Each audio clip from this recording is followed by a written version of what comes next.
Hey, greetings from the Pacific Northwest. Bo here. I'm doing a little video on the band Love. So, if you want to do a real deep dive on this group, I highly recommend this DVD. This covers the band like up through the Forever Changes album. It goes really in depth about the way they started, the problems, the internal problems they faced, the comings and goings of members, the rivalries between Brian and Arthur. Terrific DVD. This used to be hard to find. It's not anymore. You can probably find it on a streaming service. I'm sure you can find it on eBay or Amazon. There was a record store in Portland a couple of years ago. I had at least 2 copies of this on their shelf down there. So, if you want to do a deep dive on this band, which I recommend, get yourself a copy of this DVD. So, what I'm going to do today is I'm just going to talk about how I discovered the band and what I like about them. I'm getting a little bit in depth. So, this is their first album. It's on Elektra Records, Love, self-titled. Jack Holtzman. Elektra at the time was kind of was still a jazz label. Folk. Pardon me, I think it said jazz. Folk. They were a folk label. Correct. I'm not going to edit it, but they're, edit. They were folk label. They were folk label. They weren't jazz. They were folk. They were looking to get into the rock and roll scene. And so Jack Holtzman was in Los Angeles looking at talent. Discovered this band, little tiny club called Beto Litos. People were lined up down the block to get in. There were kids across the street dancing in an alley where they had set up speakers and they pumped the music from outside out there dancing. So he signed these guys. And so the first line, not the first lineup, the lineup for this first album is you got Brian McLean. I think he's the most underrated member. Johnny Eccles, lead guitar. Arthur Lee. That's Kenny Forsey. He played bass. And that's Snoopy Pfister, who used to live in Olympia, Washington in a treehouse. I don't know if he still lives there or not, but he used to, which isn't far from here. So this is their first album. Heavily influenced by the Byrds. Now the Byrds, when this album came out, were a major band, a Los Angeles band like Love.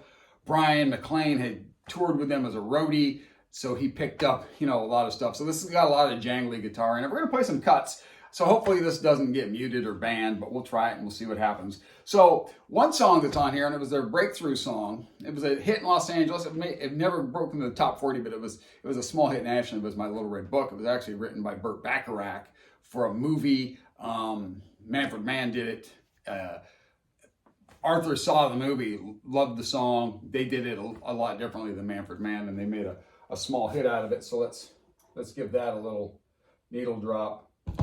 I'll try to talk over some of it, so hopefully this doesn't get too banned. So Arthur saw this movie, decided Love had to cover this. Burt Bacharach too.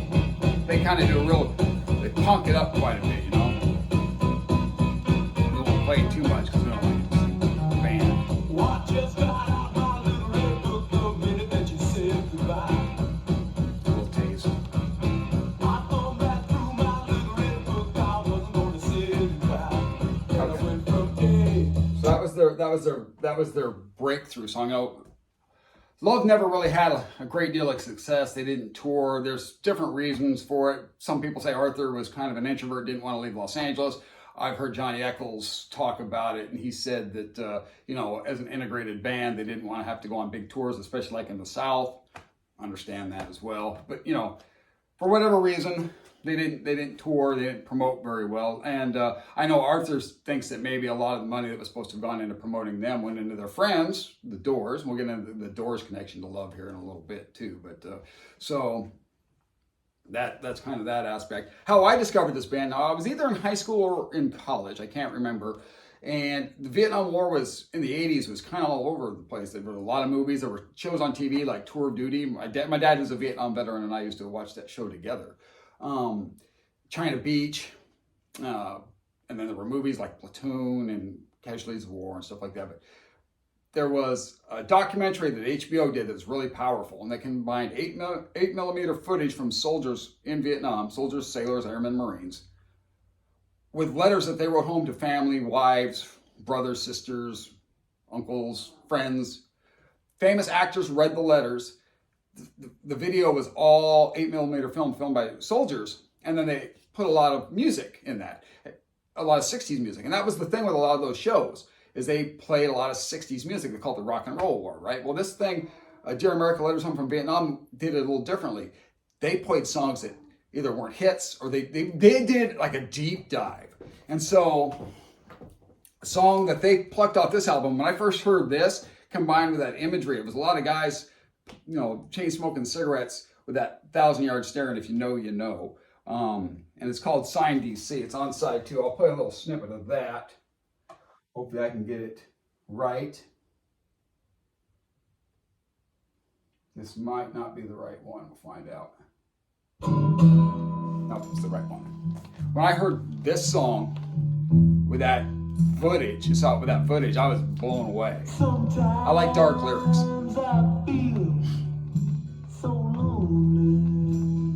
Let me play just so you get a little taste. No, stop it. I'll talk quietly over it too. Maybe they won't block this. Let's see. Find out. Yes, my record's click and pop. Sorry. Especially this kind of stuff. Take it. Pretty big fun. No one cares for me. So this song is really about addiction. Arthur really wrote from, you know, right here, things like that. My soul belongs. Powerful, kind of dark. So addiction, right? Well, Brian, kind of the way he penned tunes was more happy-go-lucky, you know, chocolate-covered marmalade, rainbows and stuff like that. I like Brian's music too, but Arthur's stuff's a little bit darker, hits you a little bit different. And I think the relationship between Brian and Arthur was more like, a lot of people call him like a poor man's Lennon McCartney. I don't think that's really fair. Lennon McCartney wrote separately, but they still, if it's a song that they did, one of them did, it's still a Lennon McCartney tune. Their stuff is all independent. It's more like George Harrison, like Arthur just giving Brian a bone in the way the Beatles gave George a bone. Let him, as good as George was, they let him have a song or two on each album. So Sign DC, that when I discovered that song, I was like, holy crud! That whole documentary. It's how I discovered Tim Buckley and the band. You know, these are because, you know, I have to remember I'm a product of I was in high school and college in the '80s, so Army in the '80s too. So let me see if I can't line this up and play just a little snippet of a Brian song so you kind of get the gist. Because he wrote Softly to Me. Let's see if I can. I know. You're like, oh, you're touching the anal. It's not in the greatest shape, so shut up.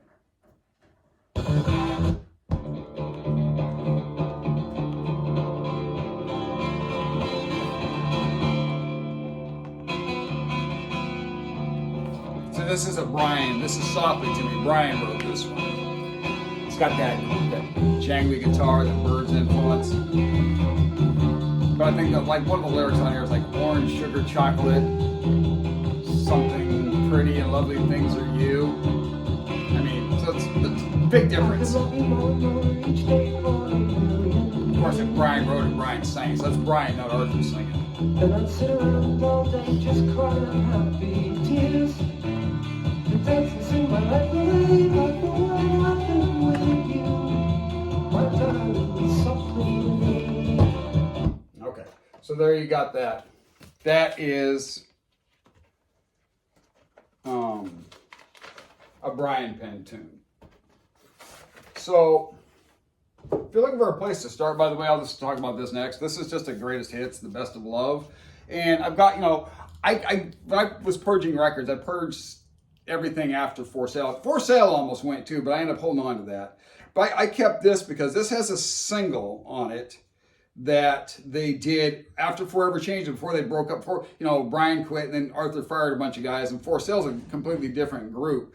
But it's Your Mind and We Belong Together. It's a great song. So, but if you're looking for a place to start, that's a good place to start. So we'll just get that out of the way. I just want to mention that one song. So next along comes Da Capo. And the thing about this is the people that like Love, a lot of them will say this is Love's greatest record. But a lot of people that are going to compare to music will say that Forever Changes is better than this, but not only that, but it's one of the greatest records of all time. But people that like Da Capo don't much care for Forever Changes, that are Love fans. So the big drawback on this record is the song Revelation, which is 18 minutes and 57 seconds. It's a one side. It's kind of a throwaway. Shout out to Chris at Dixieland Farms. He's a big fan of this album, and he keeps telling me that is not a throwaway song. You got to sit down and listen to it. And he's right. It's got some merit to it. It does, but a lot of it is kind of redundant in and of itself.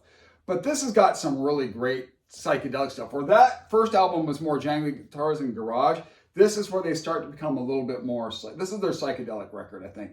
And this has the big hit on here. My favorite song is actually Orange Skies, which is a Brian McLean song. But I don't know if we should try playing that one or not. That's the side 2. But this had their only top 40 hit, which is 7 and 7 Is.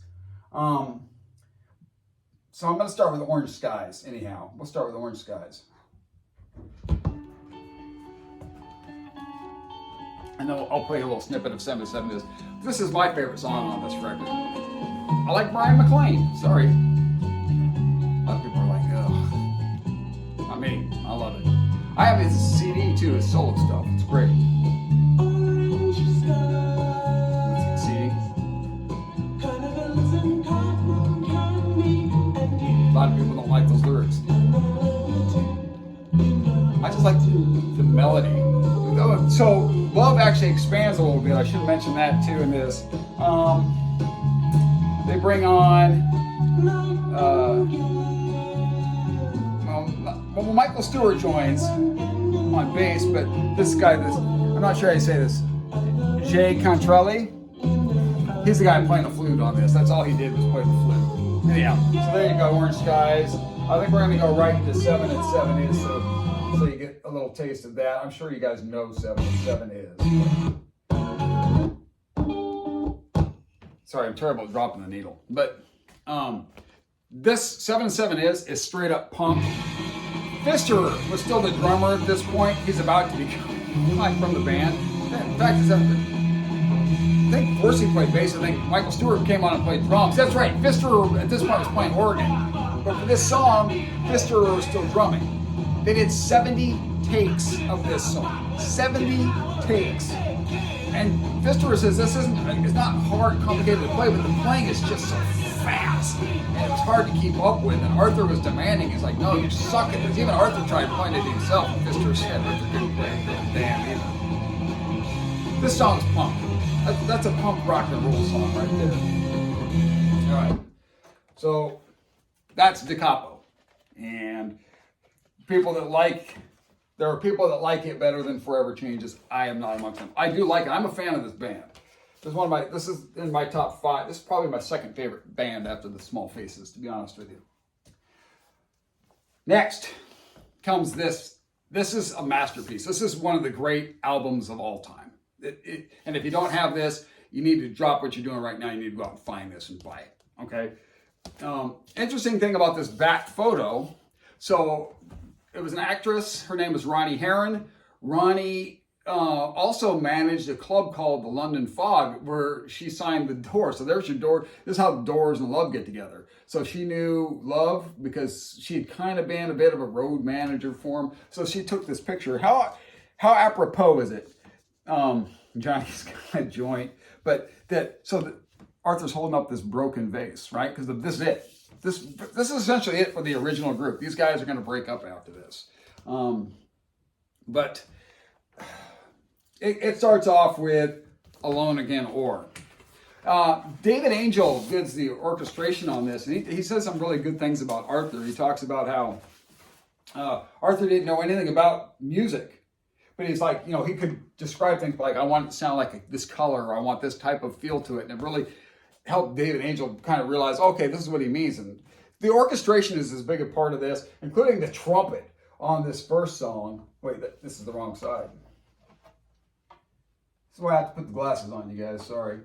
Hazards of Old Age. Okay, so I'll play just a little bit of Alone Again Or. And then we'll stop. But this right here is like the attention getter, right?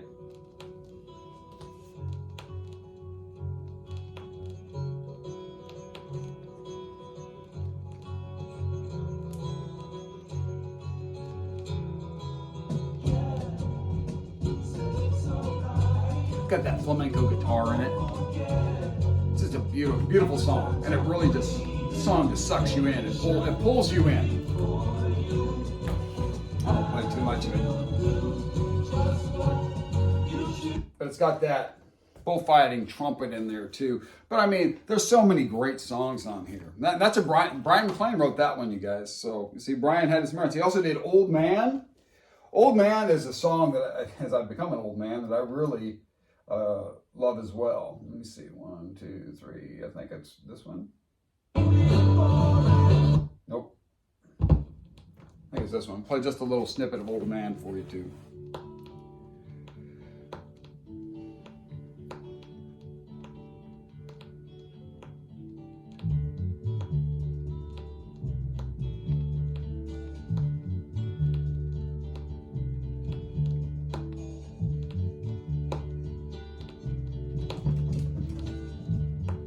By this point, Pfister is out of the group. Stewart's playing the drums.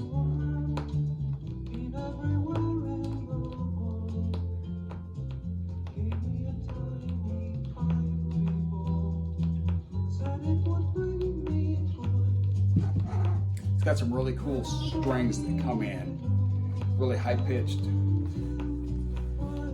Hopefully we can let it go until then. We'll find out. These videos probably supposed to be more than 15 minutes, and I think I'm past that. So hopefully it lets me upload this. Anyhow, I won't waste any more time with that. Oops. Yeah. Oh, he scratched the record. It's not in the greatest shape anyhow. But so many great songs on here. A House Is Not a Motel, and More Again, The Red Telephone. Maybe the People Would Be the Times, or Between Clark and Hillsdale. I mean, the lyrics and the stuff, like he's talking about,